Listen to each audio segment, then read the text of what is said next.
लानत है उस सरकार पर जो अपनी भाग्य विधाता जनता को डराने लगे। अच्छा, दिल पे हाथ रख करके बताइएगा, आपको सच में लगता है कि सरकार देशवासियों का भला कर रही है? अब क्या देश के प्रधानमंत्री से सवाल पूछने के लिए पहले मुझे प्रधानमंत्री बनना पड़ेगा?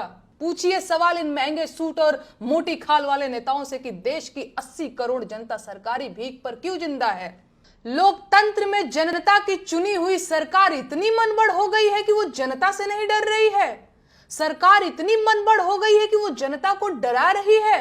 अरे धिक्कार है उस जनता पर जो अपनी बनाई सरकार से डरने लगे, और लानत है उस सरकार पर जो अपनी भाग्य विधाता जनता को डराने लगे। ये सरकार जनता की बनाई हुई है और जनता जब चाहे इसे बदल सकती है। सरकार जनता से है, जनता सरकार से नहीं। और अगर देश की सरकार देश की जनता से नहीं डर रही है तो इसका सीधा मतलब है कि यह सरकार बनाने का काम जनता कर ही नहीं रही है। तो सरकार फिर कौन बना रहा है? ईवीएम। फिर तो हो चुका खेला। सरकार ईवीएम बनवा रही है और ईवीएम सरकार बनवा रही है। बढ़िया है फिर तो। अच्छा, दिल पे हाथ रख करके बताइएगा, आपको सच में लगता है कि सरकार देशवासियों का भला कर रही है?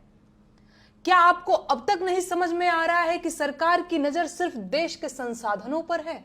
महंगाई, बेरोजगारी, स्वास्थ्य और शिक्षा जैसे मुद्दों को साइडलाइन कर देने वाली सरकार देश का भला कैसे कर सकती है? कुछ अंधभक्त और जाहिल किस्म के लोग मुझसे सवाल पूछ रहे हैं कि मैं होती कौन हूं प्रधानमंत्री से सवाल पूछने वाली? मेरी औकात क्या है? हैसियत क्या है मेरी? गजब सवाल है। अब क्या देश के प्रधानमंत्री से सवाल पूछने के लिए पहले मुझे प्रधानमंत्री बनना पड़ेगा? आप शायद भूल गए होंगे, लेकिन आपकी जेब में पड़ा एक कागज का टुकड़ा आपको ताकत देता है कि आप पूरे अधिकार के साथ देश के प्रधानमंत्री से सवाल पूछ लें। अपने सोए हुए दिमाग को जगाइए महाराज। आपका वोटर कार्ड आपको खाली सिम खरीदने के लिए नहीं दिया गया है, आपकी नागरिकता का एक दस्तावेज है, और वो उसके आधार पर रास्ते का एक गरीब मजदूर भी प्रधानमंत्री से पूछ सकता है कि साहब, मैं अब तक गरीब क्यों हूं? अपनी ताकत को पहचानिए। इस देश के नागरिक हैं आप, गुलाम नहीं हैं। आजाद देश के आजाद नागरिक हैं आप।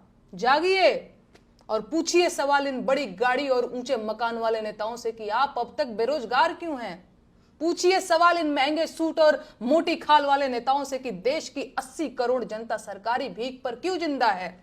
अपने जिंदा होने का सबूत दीजिए, सवाल पूछिए और अपना हक लीजिए।